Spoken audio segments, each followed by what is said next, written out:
Welcome back to the Grow Like a Mother podcast. I am your host, Jill, and today I get to welcome on a really special guest, Sarah Sticklin. Sarah is an intuitive healer. She's a spiritual mentor and a medium dedicated to helping guide her clients towards really deep personal transformation. She has this profound ability to really connect with the energy and essence of past loved ones, and she offers personalized healing sessions that empower individuals to navigate life's challenges with clarity and confidence. Sarah also weaves in conscious parenting, which is what we're talking about today. That's kind of like foundational level one. We're going to have Sarah back on another episode to talk more about the spiritual woo stuff that she does. But we wanted to start with this really foundational piece to explain conscious parenting so that you can really understand what your part in it is, um, and why we need to then dive into the inner work to be able to support us in our parenting journey. So I love everything that Sarah does. Her mission is really just to help others embrace their own intuitive power, find balance, and live a life of purpose, whether that be in their job, in their home life, parenting, whatever the case. I think she's absolutely fantastic. And having been a client personally of hers multiple times, highly recommend that you reach out and chat with her. You can find her at sarahsticklin.com, Sarah Sticklin on Instagram. Of course, I will make sure that those are in the show notes so you can get connected with her. And before we dive into the episode, I want to share an episode that I did with another conscious parenting expert named Jennifer Witten. We talked about positive discipline techniques for your children through the conscious parenting method, and she shared her pause framework that helps parents really manage their own emotions as they build stronger connections with their kids. So I know you're going to love that episode as well. I'll link it in the show notes so you can check that out. Without further ado, let's welcome Sarah to the show. Sarah, welcome to the Grow Like a Mother podcast. It's so nice to have you with me today. Well, thank you for having me. I'm so excited. Yeah, we've been connected for a while now, which has been, you have been so supportive to me in my journey in a lot of ways. And I'm really excited to be able to share you with the audience here. Can you give us a sense of the work that you do? We're gonna, just so everyone's aware, we're gonna be doing this sort of interview in two parts. The first part is the foundational stuff that we're talking about today in terms of the conscious parenting. And then part two will be the other side of the work that Sarah does, which is more spiritual and intuitive based. So, in your words, give us a sense of what that looks like for people. Yeah, so I work with mainly women, not only women, but I would say individuals who are spiritually curious and wanting to dive a little bit deeper into that realm, whatever it might mean for them. So some are navigating maybe a transition in life, maybe they're a parent right now, maybe they're trying to switch jobs or careers, or maybe they've experienced a great loss, right, in their life. And they're usually at a place of, I don't know what to do next. None of my old stuff is working. I'm not sure where to go from here. And I'm feeling really alone. I'm feeling really isolated.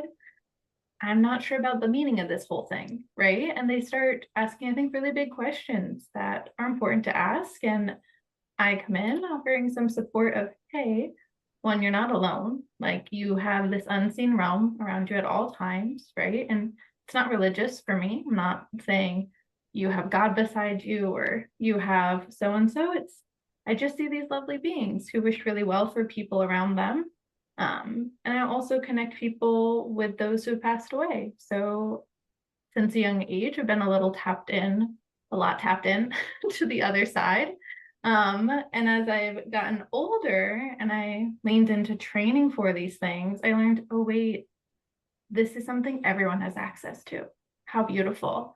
Yet so many of us don't know we have access to all these supportive tools and resources and ultimately energy outside of ourselves.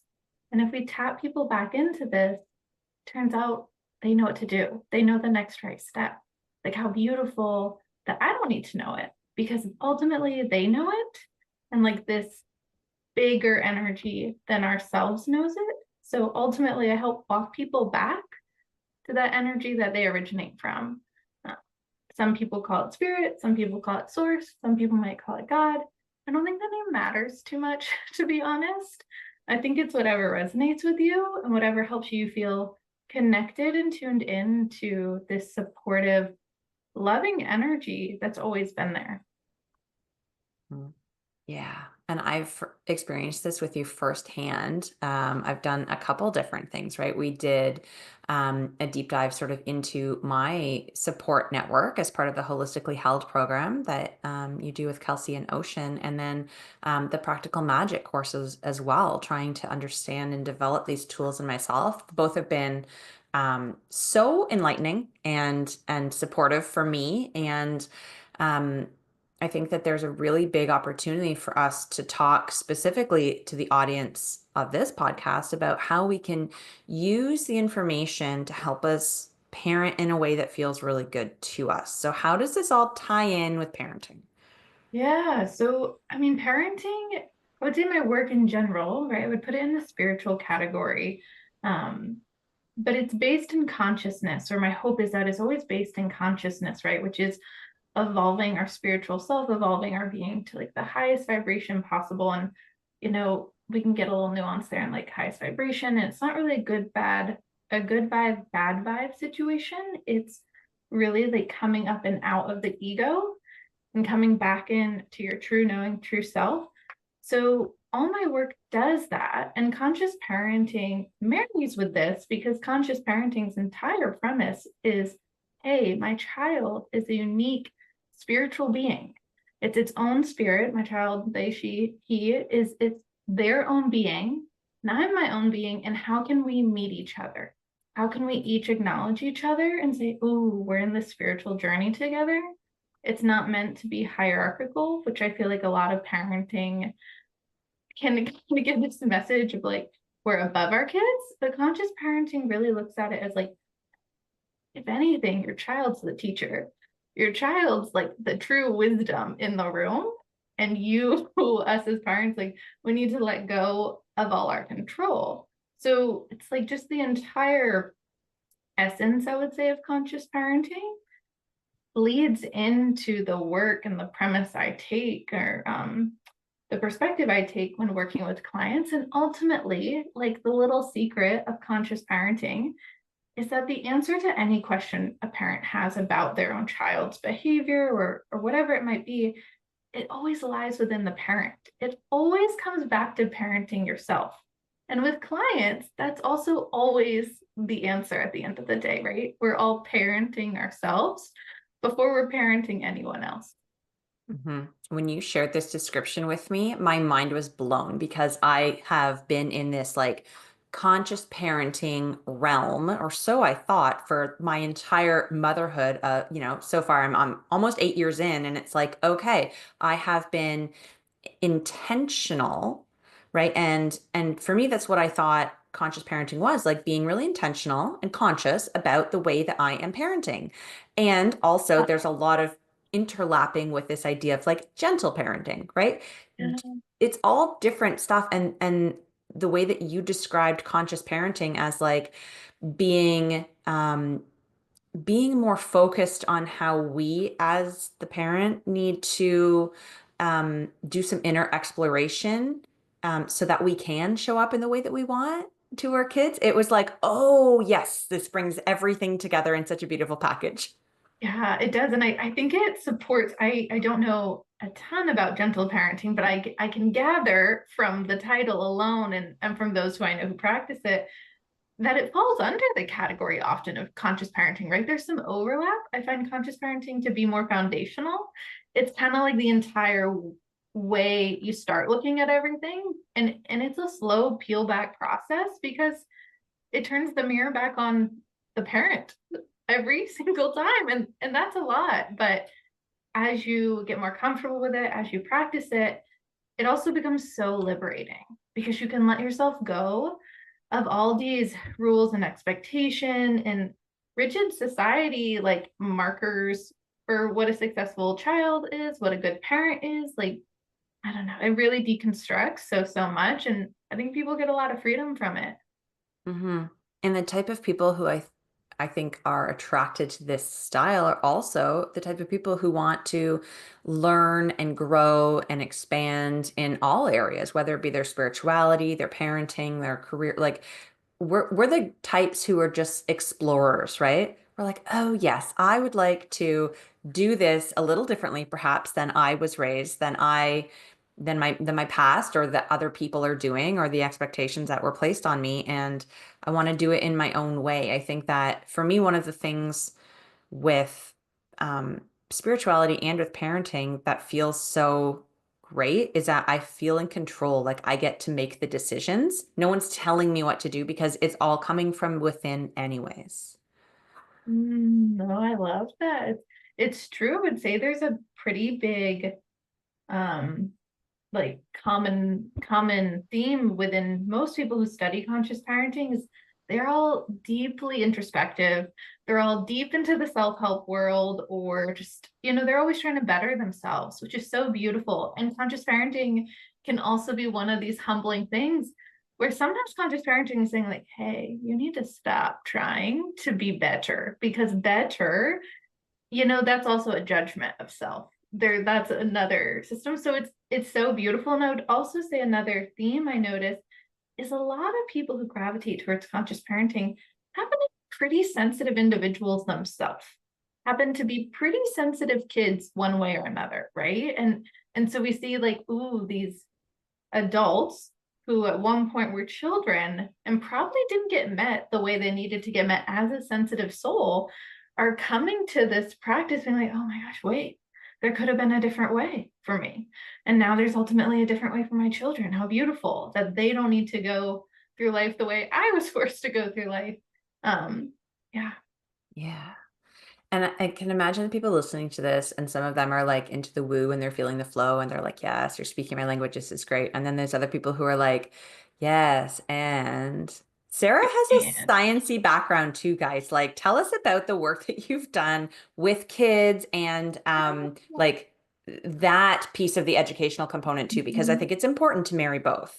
yeah, no, 100%. I mean, I have a therapy background. I originally, like, once upon a time, was going into pediatric therapy and occupational therapy, and I did a lot of work in pediatric therapy clinics. I was also a nanny professionally for people. So, and and to even go back farther, which is all about conscious parenting, you'll find that it often asks you to go back farther in time.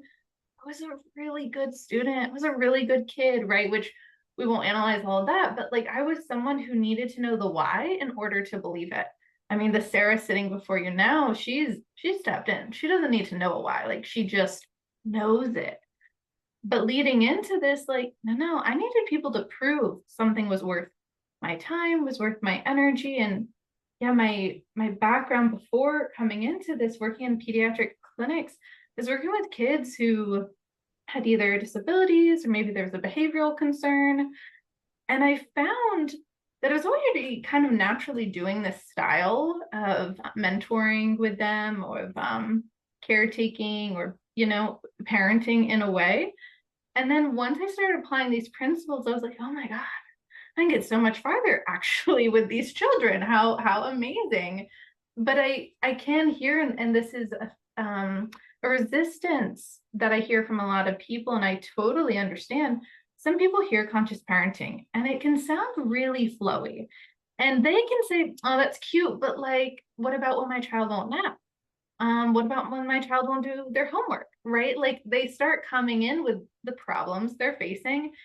And conscious parenting isn't it's not just a hands-off approach of parenting. It's not like, well, the kid is the expert, so therefore the child makes all decisions, right? It's not like that, even though I think it can be taken that way. It's no, in every moment I'm meeting my child's spirit where it is, attuning to myself, attuning to them, and then saying, what's the best next thing for them? It does not mean my kid doesn't have responsibilities. It doesn't mean they don't have to do homework, but I'm not coming at it from this perspective of like, they have to listen to me. I'm in charge. This is my house, my rules, my child, right? Like and as soon as we start going into the my, me, like that's it. So we're probably entering ego. And now we're in a pushing match, or like a tug of a war with our child over control and power. And anytime we enter like a battle of control with our child, it's not going to go well. Like for anyone, especially for their development, and ultimately probably what we're hoping to teach them, it's not gonna come through. Yeah, ask us how we know, right? I mean, anyone who's had a toddler knows that like you're not ever going to win that power struggle. And now I've got teens too, and it's like the whole other end, like, mm-mm. I'm just wanted to take a moment and thank you because I feel really validated and seen right now. I have had a difficult time explaining to people, especially now. So I'm in a relationship with someone who isn't the parent of my two little ones. I mean, he is now a step parent, but anyways, he wasn't there in the beginning. And so explaining sometimes like it may look like I'm just giving up or I have no boundaries or I'm too like letting them win or whatever. Every single piece of the puzzle is playing out in my head with what is best. How can I be supportive? How can like there are so many thoughts always on the inside because of the work that I'm doing and the outcome that I'm really intentional about giving to the kids and the experience. So it's really nice the way that you describe it just made me feel like, oh yes, this is what's happening, and I didn't have words for it before. Oh, I'm glad to hear that. And you'll find too, the more you lean in to this practice, to this way of being, the less you have to even think, right? The less that's running through your mind of like why I'm doing it the way I am, the more it just becomes a like an ease into being with the child and to just like you just kind of like sink into this place of like, yeah, this is how I handle these situations when they come up. Because ultimately I know like I'm not here to control, manipulate, or change who my child is. Like, we're just not. We're here to usher their growth and usher them into being who they're meant to be. And I don't know, it helps us let go of all the thinking and all the worrying. But I hear you when you first start, sometimes we almost like validate the why we're doing it. Like, no, I'm not being a lenient parent. I'm doing this intentionally because of XYZ. And it's just like the giving of yourself permission of you don't need to have your parenting approved by anyone also. You don't need to run it by someone and be like, this do I get a gold star for this? Like, no, you just get to do it and you get Yeah. to feel it and you get to see how your kid does with it and then adjust, as stuff comes up. hmm Yeah, I like that. Releasing the need for permission or validation, I think, at least for ladies in our age category, we were built to want that, to need that validation, that gold star, right? And so it's really nice for us to be able to pick up the torch and just say, this is how I know is the best way for me and my family to do this. Yeah, no, I mean, 100%. I think it comes from so many of us wanting to be perfect, wanting to be the good kids, right? Like it all comes back to our own childhoods of why we have this pressure perhaps on our parenting getting a gold star or even our children getting gold stars in all the areas of their life that we feel they should. When you pull it back and you're like, wait, as a kid, I didn't really need to get a gold star in all those areas of my life. I tried to, maybe depending on who we were, but I don't know, the more we release ourselves from all these honestly made up society standards, the more we can release our kids too. And it's just, yeah, it's really freeing. I think I'll just keep saying saying that the whole conversation of how freeing it is. Does it feel good for us to dive into perhaps some tactical either examples or tools that we can share with the audience in terms of like, okay, now they're exposed to this idea of conscious parenting, what it's like, they're feeling like, okay, this is calling to me a little bit. How do I start? Where do I begin? Yeah, I guess it depends the situation.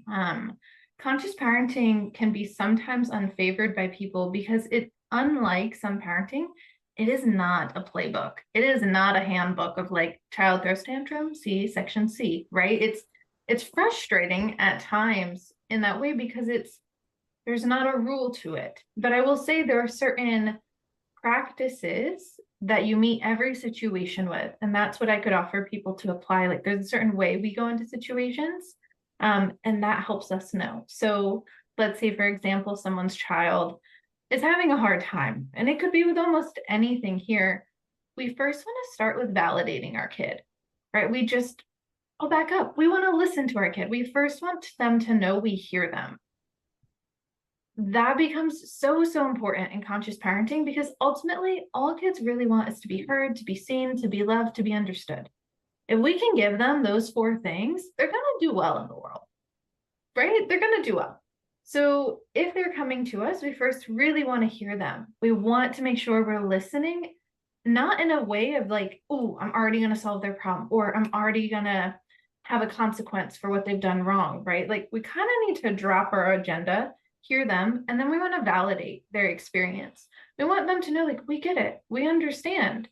Because if we can just validate it, then they understand how they feel is not wrong, right? Because for a child, there's no wrong way to feel about their life. That's how they feel. So we want to validate, we want to hear it. And then this is the trickier part. Once we've done that and we're letting go of our own ego, we need to say, okay, in our own mind, like ultimately, what does my child's spirit need? Do they need a loving boundary? I hear them, I see them, they want to stay up another hour to watch a show, and I know they have school the next day. And I love them, but like, no, they're a mess the next day if they don't get sleep. So I'm lovingly holding the boundary, but I'm letting them be upset about it. Like, of course, they're upset. I'd be upset too if someone told me to turn off the hockey game. I had to go to bed. Like, I'd be upset. And then once we make that decision from a really aligned place, right? This isn't a control place, then we got to hold it. We got to hold that decision and not back down from it. And it's not like we hold it. I mean, people who do boundary work will talk about how there's like stone boundaries and then there's sand boundaries. And so you need to know with what you're deciding for your kid, is this a sand boundary or a stone boundary? And then can you hold it? Can you be consistent? Can you be predictable and like stable in a way for your kid to know when mom says that, mom means it? And that for children, although they may not like it, is so reassuring for their little nervous system. Their nervous system needs to know we say what we mean and we mean what we say, and we're going to hold it there. So I guess that would be my first like go to is right. We're going to hear, we're going to validate, and then we're going to make an aligned decision. We're going to hold it. And then outside of that, I would say, and again, your child's not involved in this next thing, but I would say it's so helpful because then when you're dealing and working with your kid, you're going to do it from a place that is centered and is aligned, is to meditate, is to take a few moments every day and breathe and like come back to your center and get clear on all the voices in your head, who they belong to, which one's actually your true self, and can you lovingly let go of the others? Because when we parent, we start having a lot of voices in our head. We have our dad's voice, our mom's voice, the teacher we had in third grade. We have society's voice, like, and sometimes one of those voices responds to our kids, not us. And so I think every day, if we can just move aside everyone else's voice, then at least we're responding to our kid from our own true self. Mm-hmm. That's so powerful. And that is, I mean, it just speaks to the reason why the spiritual work is a piece of it, like why it's just as big of a piece as the parenting work, right? And why when you work with people, you cover it all because we need to know what it is like to be aligned and to be on our own truth, and even like, is this our inner child or is this like our grown up, versus all the noise from everybody else, and to feel ourselves regulated and kind of in control, to be like Mm. able, of course, to do any sort of good parenting, good, like whatever you would consider to be good for you parenting. Um, which is why I'm so excited to be able to bring you back and talk about that type of stuff. And we'll have such a deep conversation, I'm sure, about a lot of different things in the woo world. Um, but before we wrap up this one, is there anything that feels important to say or that's on your heart that we haven't covered that you want to make sure all the listeners know today? Yeah, let me take a moment. Let me Yeah. follow my own advice and take a moment and tune in and see what comes up for me. I mean, I think what comes in for me when I ask that question of what listeners need to hear, maybe what I need to hear, what all of us need to be reminded of, is that we're each enough. Like we're enough in our parenting. We're enough as individuals. And if we can fully believe that for ourselves and remind ourselves that, then we can always look at our children as they're enough. Every single child, and I'm not even a parent right now myself, but I've parented so many other people's children. And I also believe we are all parenting everyone's kids, right? Like it's very community based for me. And so I want to embody this because I'm leaving a mark on everyone I talk to in some way, for better or worse, right? And I want to make sure that I'm sending them that love and that energy because they're ultimately going to go then parent a child in some way, right? And if we can all treat each other with just so much love and so much respect, and ultimately ourselves, like if we can really embody this enoughness, then we won't look at our children with so much fear about their future or about who they are or who they're going to turn into be because we trust they're enough. We trust we're enough and we trust it's all going to be enough and okay and work out. That feels so good. Thank you for that. That is, yes, a gift I will take with me today as I pick my kids up after them having spent the week with their dad, and they'll be back in my house and in my world, and everything will be chaos and understanding and remembering that each of us is enough, just as we are, is going to be a really lovely place to ease into that. I'm so glad to hear that. Yeah. Aw, thank you so much, Sarah, for coming on the show. It's just always such a pleasure to chat with you and to sort of pick your brain um and your wisdom. So thank you for being here, and I can't wait to have you back. Oh, thank you so much, Jill. It's so much fun as always.